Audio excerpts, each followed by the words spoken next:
la charla. Para nosotros es un honor, en realidad, recibir al profesor Kiwi, formador de tantos físicos, y además ha ganado varios premios. El profesor Kiwi hizo su secundaria en el Liceo Manuel de Salas, es ingeniero civil mecánico por la Federico Santa María. Él es doctor en física por la Universidad de Virginia. Actualmente está trabajando en la Universidad de Chile. Trabajó también varios años en la PUC. Ha sido 2 veces presidente de la Sociedad Chilena de Física y en el 2007 recibió el Premio Nacional de Ciencias Exactas. Bueno, el título está en pantalla, será sobre Exchange, de lo que nos hablará. Profesor, adelante. Gracias. Dos aclaraciones. El manual de Sala dice primaria y secundaria. Siento que fue una de las cosas más importantes en mi vida. Y en la Católica no estuve unos pocos años, estuve 29. Bien. Así que, habiendo hecho esas aclaraciones, lo que les voy a hablar es de sesgo de intercambio, que se llama exchange bias. Entonces, el fenómeno físico y sus aplicaciones. Porque en esta época, con el nuevo ministerio, las aplicaciones pasaron a ser más importantes que el fenómeno físico. Así que este es el outline.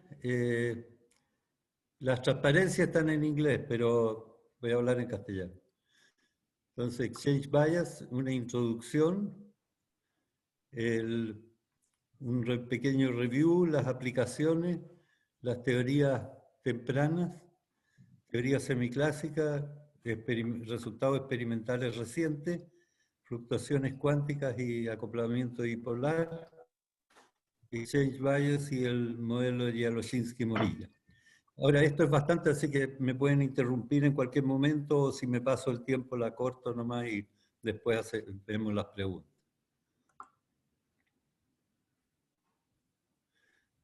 Ay, perdón. Bueno, está bien. El fenómeno fue descubierto por Michael John y Bean en 1956, es decir, hace 64 años, pero una comprensión profunda del fenómeno todavía está por verse. Entonces, ¿en qué consiste? Consiste en tener un ferromagneto y un antiferromagneto en contacto atómico. Esta es entonces la interfase de un teórico, perfecta, sin rugosidad, sin impurezas, sin dislocaciones, sin nada. Y el fenómeno consiste en lo siguiente, que creo que voy a cambiar de presentador porque ocupa... Déjenme hacer un cambio de... Bueno, no, ya dejémoslo así. Profesor, lo podemos esperar, no hay ningún problema. No, Si no, tiene que dejémoslo tomarse así un par de porque minutos. no estoy seguro que el otro presentador va a ser mejor. Lo estoy haciendo con atril, no sé si... Ya. Entonces, el fenómeno consiste en lo siguiente, o la huella digital del fenómeno es la siguiente, que al mirar el ciclo de histéresis, en vez de estar centrado, como es usual, en la intersección es decir, para H el campo aplicado igual 0, se corre en esto que se llama el campo de exchange bias o el campo de sesgo de intercambio. Entonces, simplemente es eso, de que el ciclo de histéresis que debiera estar centrado acá, se corre en general hacia la izquierda. Después voy a mostrar casos en que se corre también a la derecha.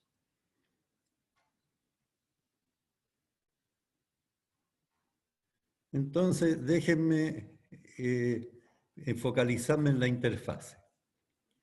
Supongamos que tenemos una interfase entre un antiferro y un ferro. Esta interfase, de nuevo, la pongo totalmente plana. Y esto es lo que se llama una interfase no compensada. ¿Qué significa eso? Que la última capa esta tiene un momento magnético. Porque también podría cortarla en otra dirección, por ejemplo en esta de acá, y entonces tendría una interfase compensada, porque tendría tantos espines hacia la derecha como a la izquierda en el antiferromagneto. Eso lo vamos a ver después.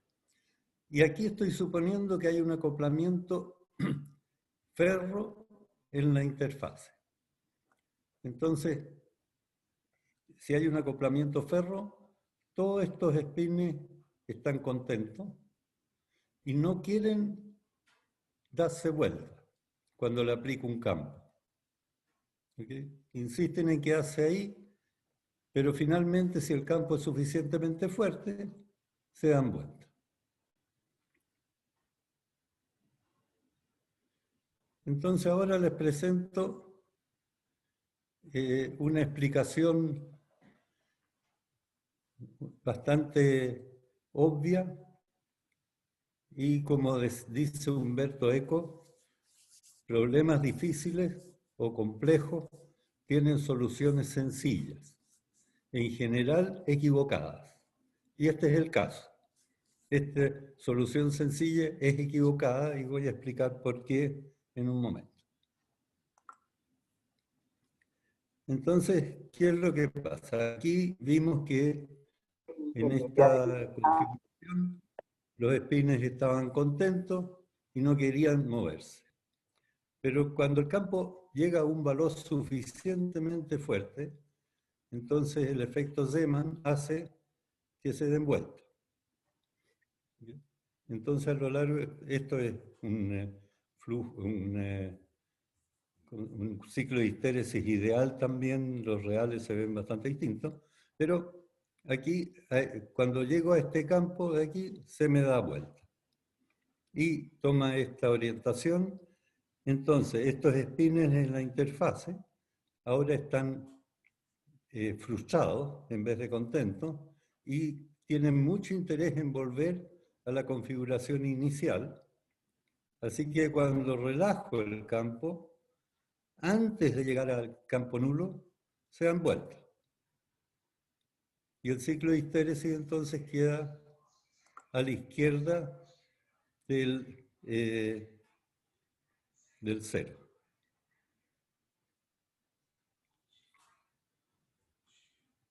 Ahora, veamos una interfase compensada.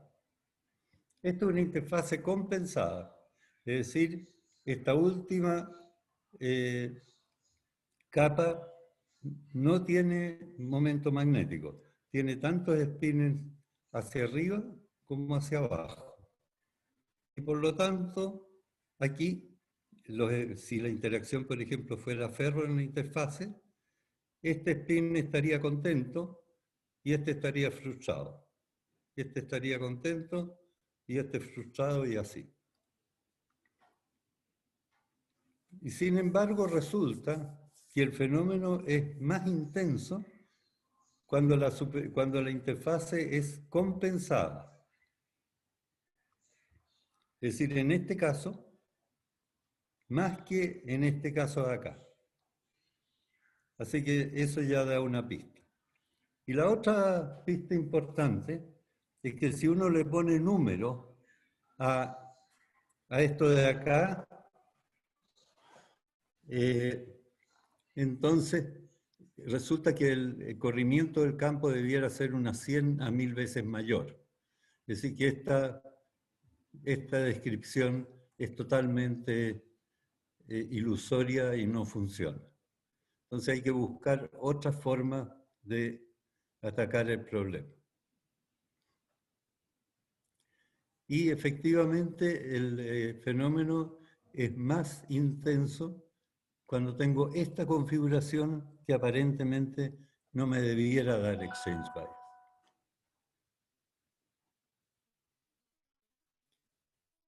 Ahora hay otra cosa curiosa, que si en vez de ordenarlos así paralelos, los ordeno ortogonales. Entonces todos los espines estos de la interfase están medio frustrados. Es decir, todos quisieran estar en la dirección o opuestos a la dirección esta de acá, pero están todos medio frustrados. Y lo más curioso es que la energía de esta configuración y de esta configuración de acá son exactamente iguales. Entonces algo tiene que cambiar para encontrar el mínimo de energía. Vamos ahora a las aplicaciones. Las aplicaciones de esto aquí quiero hacerle un comentario, que el Ministerio de Ciencia piensa de que de aquí en adelante la ciencia tiene que ser orientada. Bueno, este fenómeno fue descubierto en 1956 y no encontró aplicaciones hasta la era de los 90, en que llevó a un premio Nobel. Es que orientar no es tan sencillo, hay que tener una imaginación de lo que va a pasar 40 años más adelante y ningún país del mundo ha logrado eso, pero nosotros en Chile somos siempre más capaces que el resto. Entonces, bueno, la magnetoresistividad gigante consiste en que si tengo dos ferromagnetos con un separador no magnético metálico, y mido la resistencia de esta configuración es mucho más alta que la de esta. Y eso se llama la magnetoresistividad gigante o Giant Magnetoresistivity, que es la que estoy ilustrando aquí. Esta es la resistencia cuando están antiparalelos, esta es la resistencia cuando están paralelos. Y esto fue aprovechado en los 90 para los cabezales de lectura de los discos magnéticos, de grabación magnética. Entonces, ¿cómo se relaciona con exchange bias? La cosa es así. Tenemos primero un antiferromagneto, aquí en azul.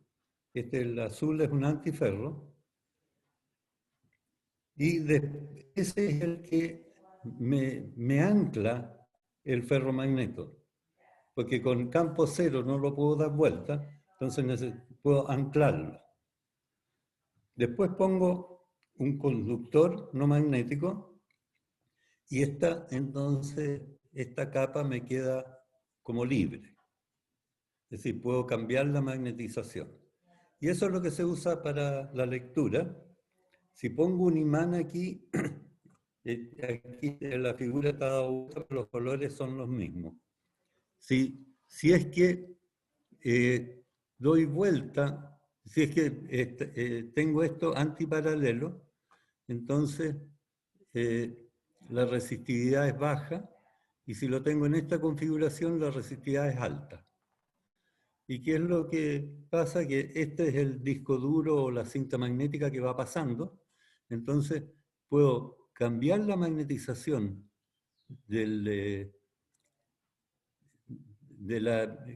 perdón, este está anclado, este es el no magnético, este es el libre. Entonces, este está anclado, no puede moverse, y este es el que se mueve y va a cambiar, entonces lo que cambia es la resistividad.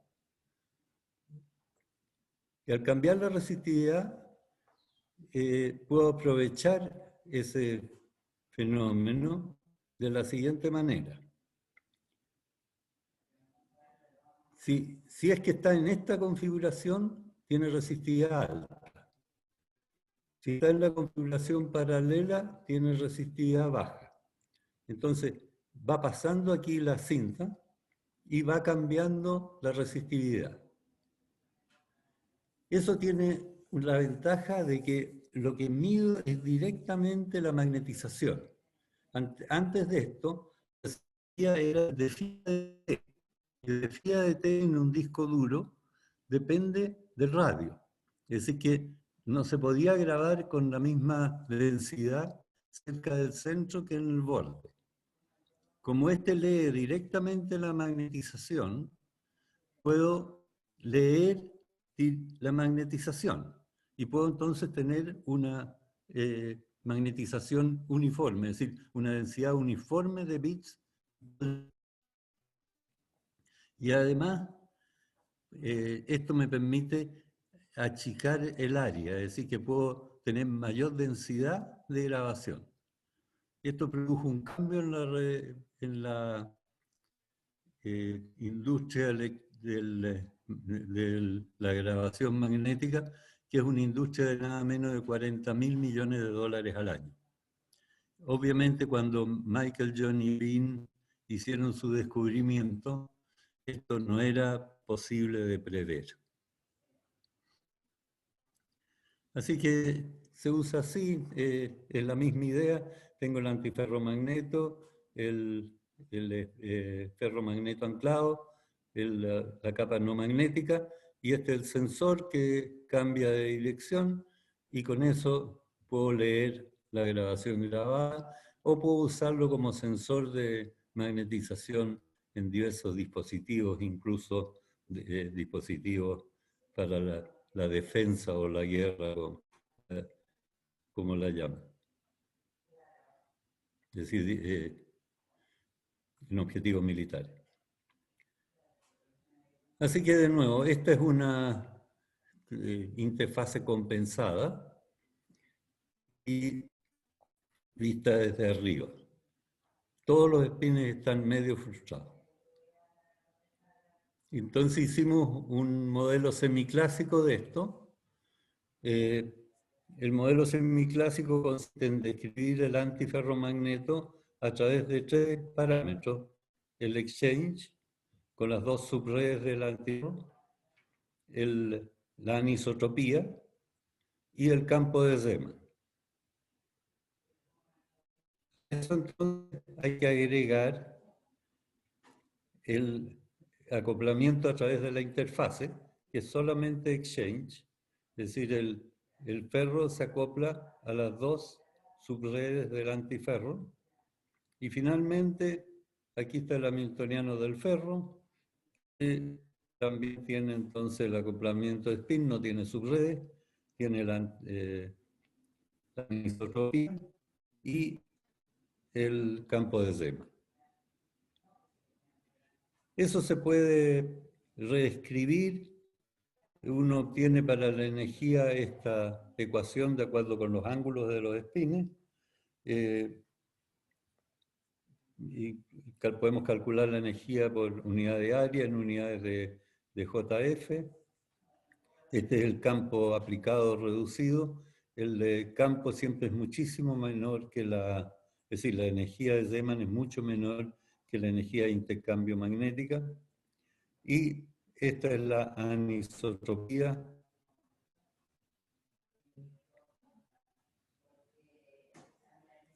Uno puede minimizar la energía, este conjunto de ecuaciones uno lo puede resolver numéricamente y puede resolverlo también por Monte Carlo, y nos aseguramos de que los dos eran daban resultados equivalentes.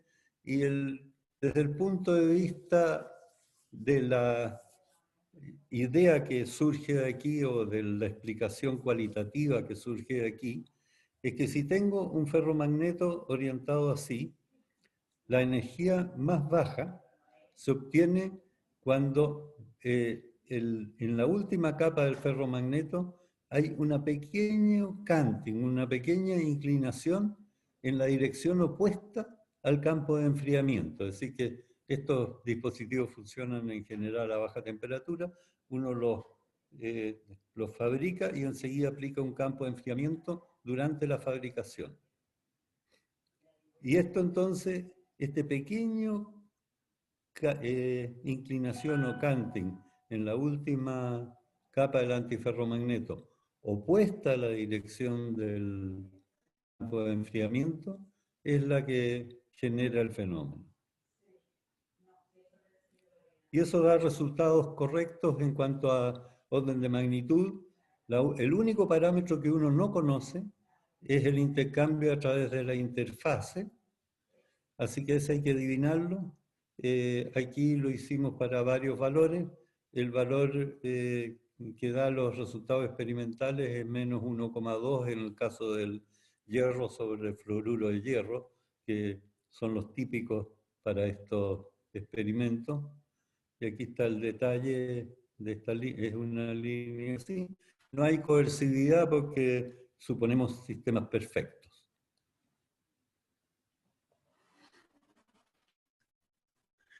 Así que nuestra teoría semiclásica anduvo bastante bien.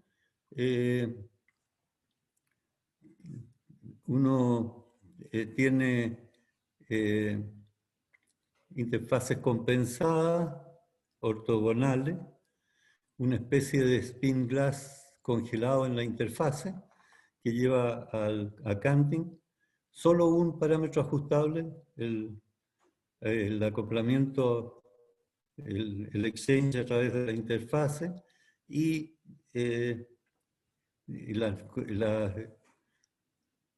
los cálculos numéricos y las simulaciones resultan consistentes y los resultados son consistentes con el experimento.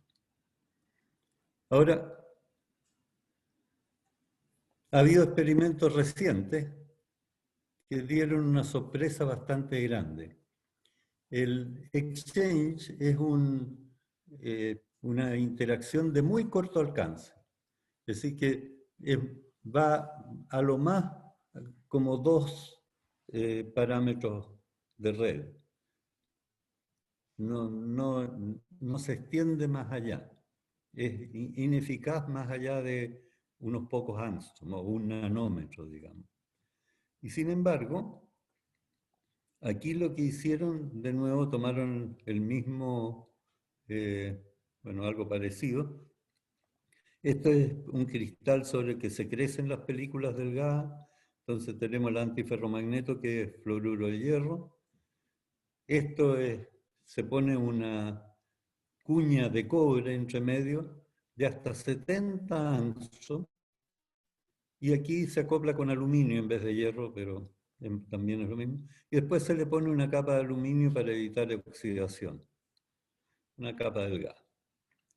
Y la sorpresa es que a través de este inmenso 70 angstrom, pero inmenso en cuanto, si lo comparo con el largo característico del exchange, se observó exchange bias.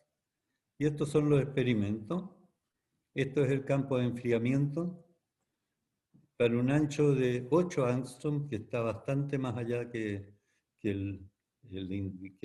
lo que llega la interacción de intercambio.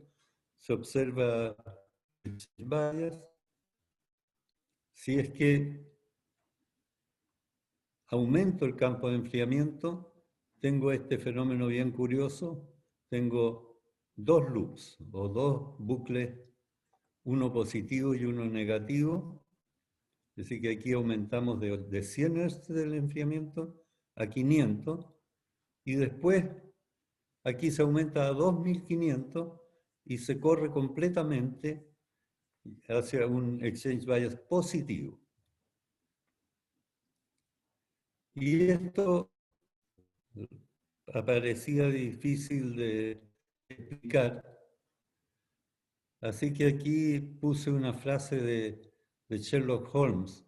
Me dijeron que las nuevas generaciones ya ni leen a Sir Arthur Conan Doyle si no saben quién es Sherlock Holmes, pero como hay varios que están apenas 20 años, son apenas 20 años menores que yo, entonces quizás todavía recuerdan su juventud cuando leyeron a Sherlock Holmes. Sherlock Holmes le dice a Watson, eliminando todos los demás factores, el que queda tiene que ser la verdad, por absurdo que sea. Y entonces, bueno, nosotros nos preguntamos cuál es la única interacción de largo alcance que hay en sólidos y esa es la dipolar. Largo alcance aquí, como digo, del orden de 50 angstrom, no son kilómetros. Así que, ahora, para un antiferromagneto, el parámetro de orden es lo que se llama la staggered magnetization, que es la diferencia de la magnetización de las dos subredes, de la que apunta para la izquierda y la que apunta para la derecha.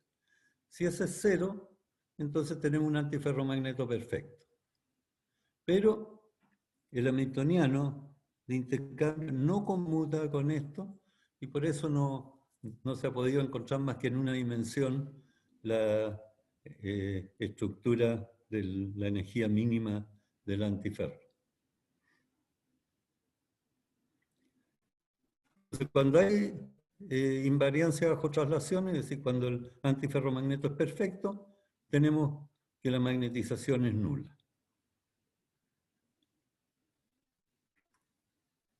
Pero cuando no hay invariancia bajo traslaciones, entonces una subred está más magnetizada que la otra y tenemos algún grado de magnetización. Así que el modelo nuestro tiene todos estos ingredientes. Fluctuaciones cuánticas, que es la que rompen la simetría. Este es un trabajo que hicimos hace muchos años que demuestra que en la interfase de un antiferro, las fluctuaciones cuánticas rompen la simetría. Y el rompimiento de simetría también es en la interfase. Es decir, tengo que romper la simetría cristalina y las fluctuaciones cuánticas me producen entonces una magnetización interfacial. Eso me lleva a que se reduce la staggered magnetization en temperatura nula en un antiferromagneto cuántico. Y si eso me lleva a un momento, a una densidad de momentos dipolares, esa causa un campo dipolar, y el campo dipolar es el que me genera el exchange bias. Ese es el modelo. Entonces, rompimiento de la simetría y aparece esta interacción dipolar. Ahora, nosotros agregamos el único elemento que pensamos que podía explicar esto. Evidentemente, Sherlock Holmes tiene razón, que la única alternativa que queda es la correcta, pero uno nunca está seguro que no haya alguna otra alternativa. Pero esta es la que nosotros propusimos, por lo menos. Así que se produce una competencia de nuevo entre interacción Zeeman y dipolar, y esa es la que controla el signo y la magnitud del exchange bias. Uno escribe ecuaciones también que puede resolver, pero básicamente el modelo está ilustrado acá. Lo que sucede es lo siguiente. Tenemos aquí el antiferro, que entonces deja de ser, no es perfecto.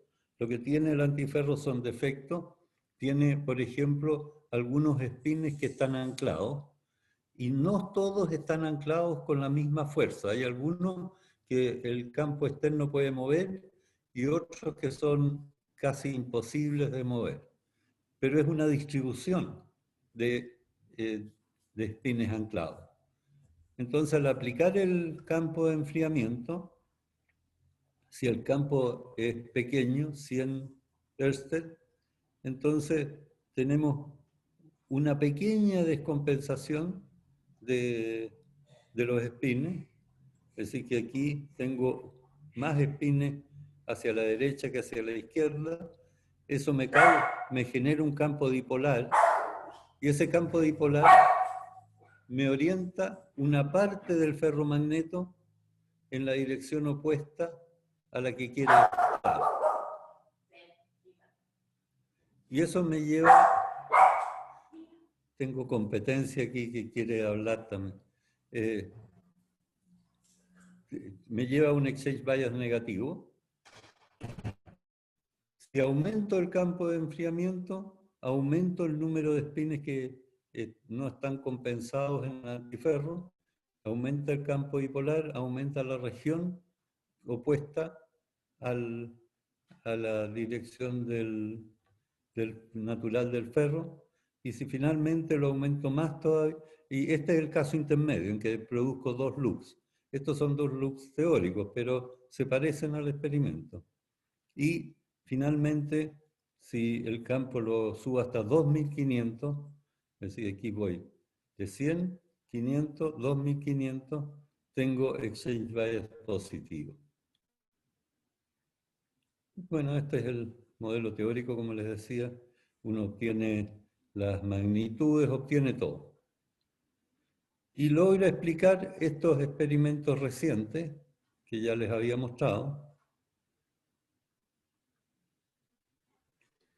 Y los explica bastante bien. Este es el rojo es el experimental, el teórico es el azul. Y estos son los datos como función del espesor. Y entonces llego a espesores hasta de 25. Los datos experimentales son los triángulos. La teoría es el rojo. Este es el campo intermedio, en que tengo entonces exchange bias negativo y positivo acá. Y finalmente el de 2500, que también logramos fitearlo bastante bien. Esto fue publicado hace un par de años. Es un trabajo, Rafael Morales y Iván hizo los experimentos en el laboratorio de Iván Schuller y nosotros hicimos la teoría. Ahora último han pasado cosas interesantes gracias a la nanoingeniería y quiero hablarles rápidamente de eso. Pero con una advertencia. Las fluctuaciones cuánticas no deben ser confundidas con la interacción de Dzialochinsky-Morilla.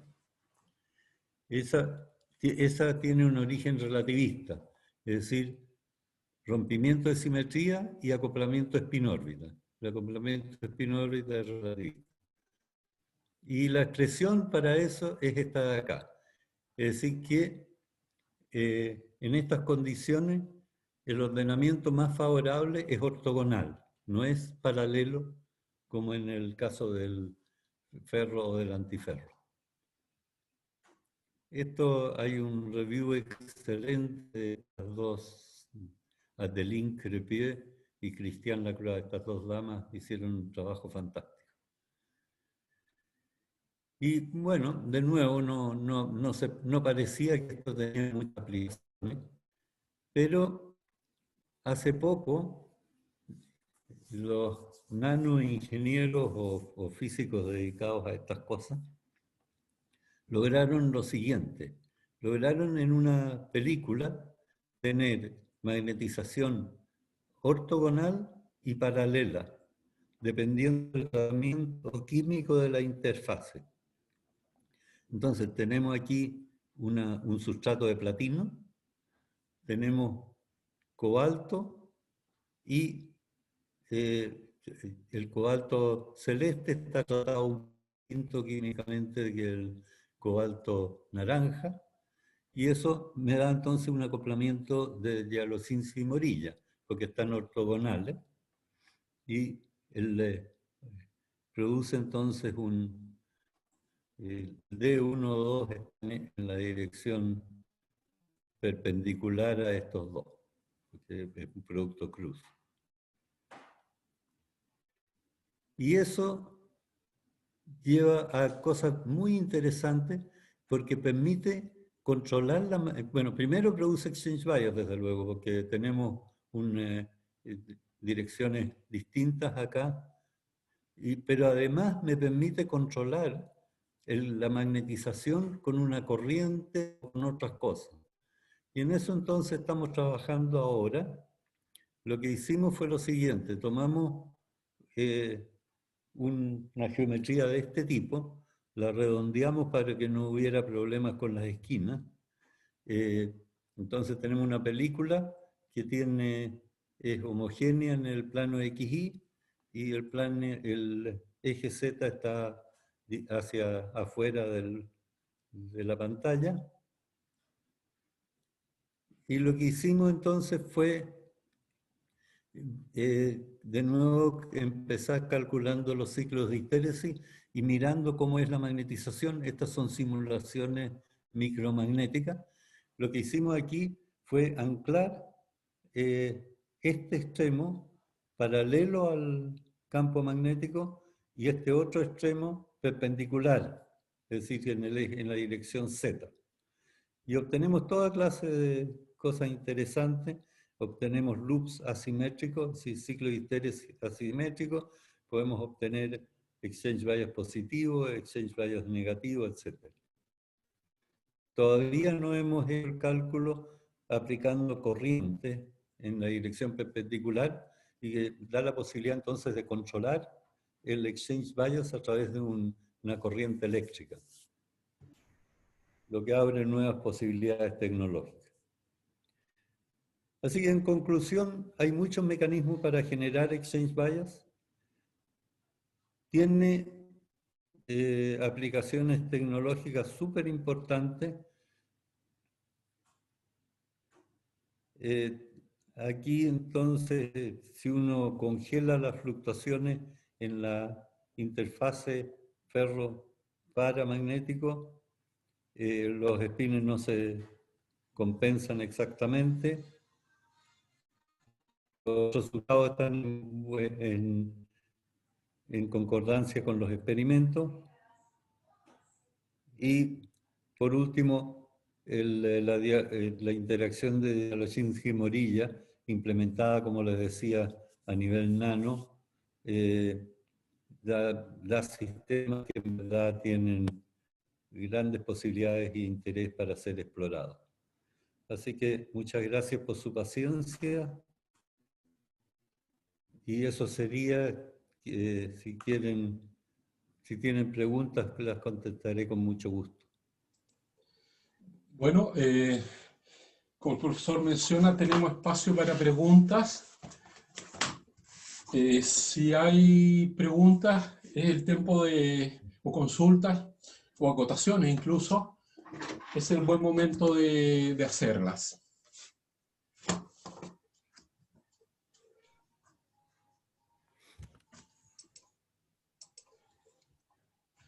¿Alguna consulta? Hola Miguel, muchas gracias por la charla. Yo tenía una preguntilla. En el último caso, cuando muestras la estructura en forma de cruz, cuando muestra el ciclo de histéresis, en un sentido se observaba un único salto Barkhausen, pero a la vuelta se observan dos. ¿Por qué se ocurre eso en una dirección y luego en la otra no? No lo sabemos, es el resultado de la simulación. Estamos recién empezando con eso. Le quería mostrar lo que estábamos haciendo. Todavía no tenemos una comprensión total de lo que pasa, pero pensamos que puede estar relacionado con algo predicho por un teórico francés, se me fue el nombre, que justamente decía eso, que el ciclo tenía que ser asimétrico y en uno de los dos lados tener un salto. Pero queremos explorarlo en más detalle. Está en la publicación, pero se me olvidó el nombre. Los nombres se me olvidan a esta edad. Y otra cosilla, cuando hablaba del campo de enfriamiento, el campo de enfriamiento se refiere a cuando ya llega la magnetización de saturación, cuando ya ese es el campo en el que... El campo de enfriamiento es cuando se fabrica. Es decir que... Ah, ok. Un campo. Y eso entonces me prejuicia el sistema. Lo congela en cierta manera. Con una preferencia para un lado o para el otro. Ya, muchas gracias. ¿Más consultas para el profesor Kiwi?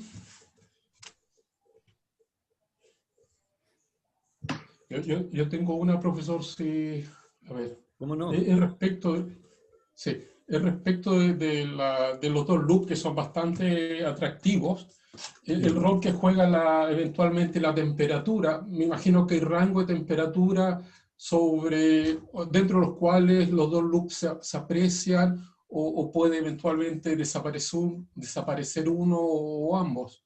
Ya, lo que aquí influye es lo que se llama la blocking temperature, no sé, temperatura de bloqueo o algo así.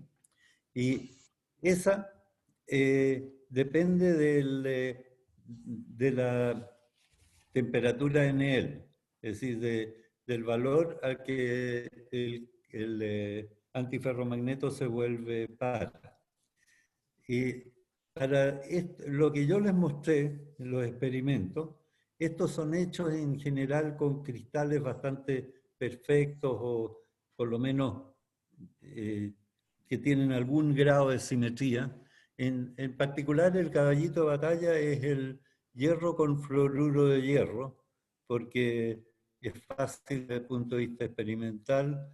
El flúor es muy reactivo y no contamina las campanas, porque es tan reactivo que se pega al vidrio y no hay modo de sacarlo nunca. Entonces les gusta mucho a los experimentales porque no les permite usar el sistema para distintas cosas y el flúor no les hace nada. Y ese tiene una temperatura de NL de apenas 90 grados. Así que no se usa en aplicación. Lo que se usa en aplicaciones es el permalloy. Todos los dispositivos de discos duros y todo funcionan en base a permalloy, que es una mezcla de hierro y níquel, un compuesto, ¿cómo se llama? Una aleación de hierro y níquel. Y esa tiene una temperatura entonces de transición mucho a temperatura ambiente, y que es lo que permite la aplicación. Entonces, la exploración se hace con estos sistemas más perfectos. Las aplicaciones industriales se hacen con otros sistemas, pero el fenómeno es el mismo. Otra consulta, pero es mucha curiosidad. En la fase ferro, usted tiene un tipo de excitaciones que son los magnones ferro, y el antiferro tiene magnones antiferros. Entonces, la pregunta que hago, ¿justo en la superficie existe algún tipo de excitación que se produzca? Hay un trabajo de Harry Zull y Ivan Schuller que lo atacaron desde ese punto de vista y parece que como que funciona. Nadie más ha explorado que yo sepa en esa dirección, pero efectivamente tiene que existir algo anómalo en la interfase de un magnones que tiene que tener otra rama completamente distinta. Gracias, profesor. ¿Más consultas? Si no es así, entonces abrimos los micrófonos para agradecer al profesor. Muchas gracias. Muchas gracias. Saludarte, Miguel Kiwi. Fantástico verte. Encantado de verlo a ustedes.